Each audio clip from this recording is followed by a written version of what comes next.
How's it going? I'm Brandon Lee, and this video is gonna be all about the new DJI RS4 mini gimbal, which is what I'm using to film myself right now. So this is the little cousin to the RS4, but it has some features that the RS4 doesn't even have yet. I actually just took the RS4 mini out on a commercial shoot that I did in the Caribbean. It was a week-long shoot, it was really intense, so I got to know the gimbal quite well. So in this video, I'm gonna take you through my experiences using the RS4 mini, I'm gonna go through the major features of the gimbal, and I'm also gonna give you some tips and tricks for getting the most out of it that I figured out while I was on my shoot. So let's go ahead and get started. Thank you to Windstar Cruises for letting me show this footage, and thank you to DJI for sponsoring this video. Okay, let's talk about the basics of this gimbal. Now I'm back at home, finally shaved my face, and I'm gonna tell you a little bit about the overall specs and my thoughts on them. So it's about the same weight as the RS3 mini. It's 880 grams. The max payload is 2 kg, and to show that, I've mounted up my heaviest prime. This is the Laowa 28mm T1.0. Pretty hefty prime lens. I think it's over a kilogram. And it balances just fine, and I'm still getting good motor performance from the gimbal. So that means for most mirrorless cameras, you're gonna be able to use your 24-70 f2.8 lens on this gimbal. The only specific caveat to that I know is the A7S III or the FX3 can only use the GM2 version of the Sony 24-70. They can't use the old GM1 version because that one was a little bit heavier. But one of the most important design changes you might notice is that it now has automatic locks on it. So when I turn it off like I just did, it will lay flat in your backpack or your suitcase. Unlike the RS3 mini, which if you had it fully balanced would no longer be flat. It's now this weird shape which can cause some issues when you're trying to pack it. Another design upgrade that you'll notice when you're balancing it is they put a low friction Teflon coating on the arms.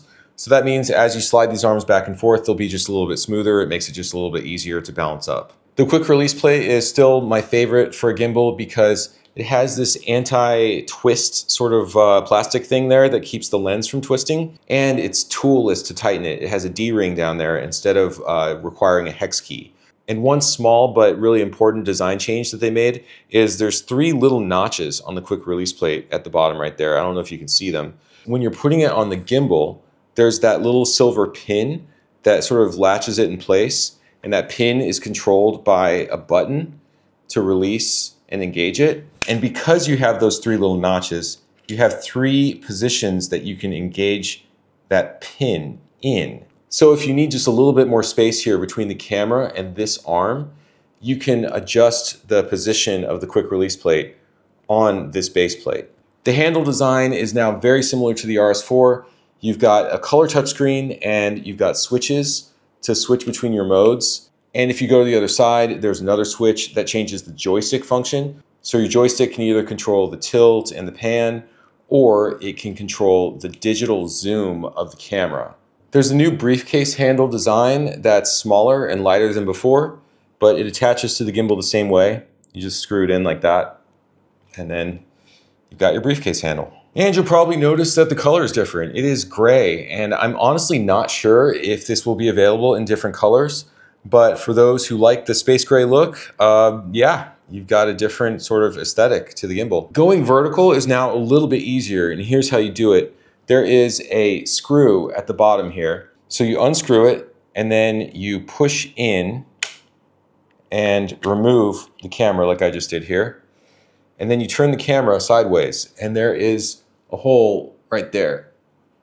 And that goes into the same notch on the gimbal, and you screw it into place. And then you will have to do some rebalancing of your gimbal, but otherwise, after that, you're set up for vertical shooting. The RS4 mini has 30% more battery than the RS3 mini, so that means that it should last you for an entire day, no problem. And it takes only 30 minutes to charge it up for 5 hours of usage. So even if your battery is getting low, you can just put it on the charger, half an hour, and then you're ready to go for the rest of the day. And the RS4 mini still has wireless control of the camera via Bluetooth. So what I use that for is controlling the autofocus manual focus toggle, and I also use it to control focus zoom. Okay, that's an overview of the design of the RS4 mini. Now let's get out there and do some more shooting. So now we're going to talk about this AI tracking camera. This is a tiny little camera that goes on the gimbal. You just drop it on magnetically like that, and then it automatically connects. You see a red light, and that means that this camera is now capable of tracking any person that's in front of it.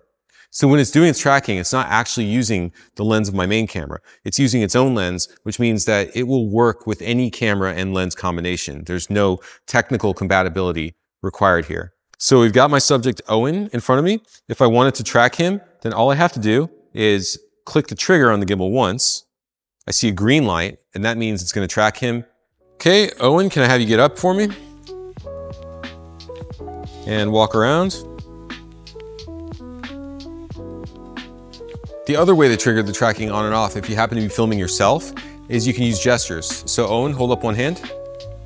Light turns green, tracking's on. So if you're filming yourself, you can frame yourself up in the composition and then hold your hand up to start the tracking, and then hold your hand up when you're ready for it to stop tracking you. All right, give me some fast movement.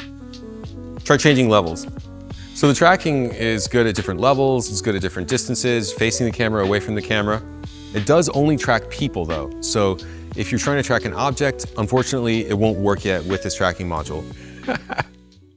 So there's two different ways to do the composition when you're tracking. You can have it keep the current framing of the shot.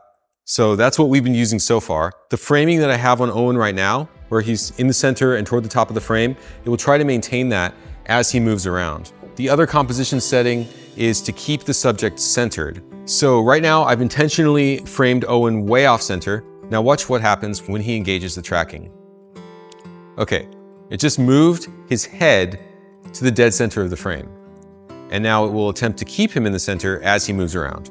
So if for some reason you want your subject dead centered, or if you just want to start off with that dead centered framing, and you can make further adjustments with the joystick from there, that's another way to do your composition. And the other main setting I want to talk about here is the active track speed. So here we're seeing fast speed. So as Owen moves around, it's responding to him very quickly. And here's medium speed, which tracks with a person walking at a normal pace quite nicely. Or if you have a slow moving subject, what you're seeing right now is the slow speed. So as Owen walks, it's very slowly tracking with him, and it's a lot smoother than it would be if it was on the fast speed setting. So here's another way to use the tracking and the gestures that probably they weren't even designed for. So let's say you're trying to get a locked off tripod style shot and you don't want any camera movement, you just want it to be perfectly framed and perfectly focused. Well, here's what you can do. Start the tracking, like I'm tracking myself already right now. Walk around, looking at your camera's LCD or an external monitor or whatever, until you find the perfect frame. So let's say for some reason I think that this looks perfect. Then I just hold up my hand, stop the tracking. Now, here's the fun part. I hold up two fingers and it will switch over into manual focus, because this gesture, the peace sign, was originally supposed to be for toggling record and pause. In other words, you do the peace sign, it starts recording, you do the peace sign again, and it stops recording. But on my camera, I remapped the record button to AFMF toggle. In other words, you press the record button on my camera and it goes from autofocus to manual focus and back again. And I did that so that I could remote control it with gimbals. And now I'm remote controlling it using the gimbal's AI camera with the gestures. So that means that I've got myself a perfectly framed, perfectly focused shot without ever having to actually touch the camera. And I can exit the frame just like this, walk away, and it won't focus on the background. And then I can re-enter my frame just like this, and I will be in perfect focus. Or you just want to do something kind of cool, like you want to be able to walk into the focus of your shot. Then you can use the AI camera and the gestures to set it up without needing a camera operator. The RS4 Mini has a new follow setting called responsive that basically changes how soon it responds to your wrist moving and how sensitive it is to changes of the movement of your wrist. So I'll just do a quick demo. This is smooth mode, which is the way that gimbals have normally been. This is how all the other RS gimbals look when you move back and forth.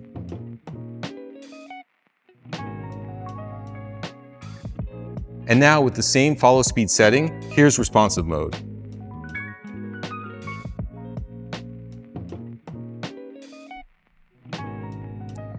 You see, as soon as I start moving, it responds to my wrist. And as soon as I stop moving, it stops rotating. But the rotation itself is not any faster or slower.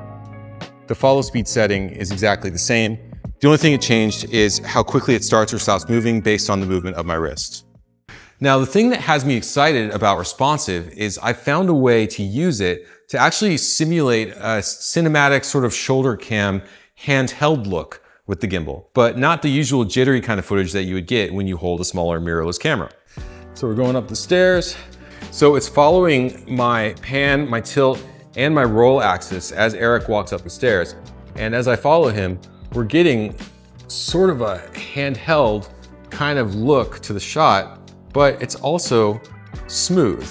So it's just sort of a more natural looking motion than you would normally get with a gimbal. Let's have a seat up here. And it's great for shooting maybe more documentary type stuff, more verite type shots. Anything where you want it to look not quite so perfect as the footage that you would normally get when you're shooting on a gimbal. So here's my final thoughts on the DJI RS4 Mini. Overall, it's a great gimbal if you're a mirrorless shooter and you just want the smallest possible gimbal that gets the job done and packs flat for travel. The intelligent tracking module is great if you want to film yourself in an ultra simple way using gesture controls, but it's not for tracking complex subjects and it's not for tracking objects. Mainly, I would just use it for vlogs and tutorials like this one. The other physical design changes, like the auto locks, touchscreen, and mode switches, just bring it up to par with the full-size RS4. So if you've used the RS4 and you want all these conveniences in a smaller package, now you've got it. Overall, this is going to be my daily gimbal on professional gigs as well as for my personal projects because it's just a great all-arounder for my needs. I'm a run and gun shooter and I just need a gimbal that's lightweight, it's versatile, and it packs easily. All right, that's it. Thank you for watching. I want to say thanks again to Windstar Cruises, and I will see you next time.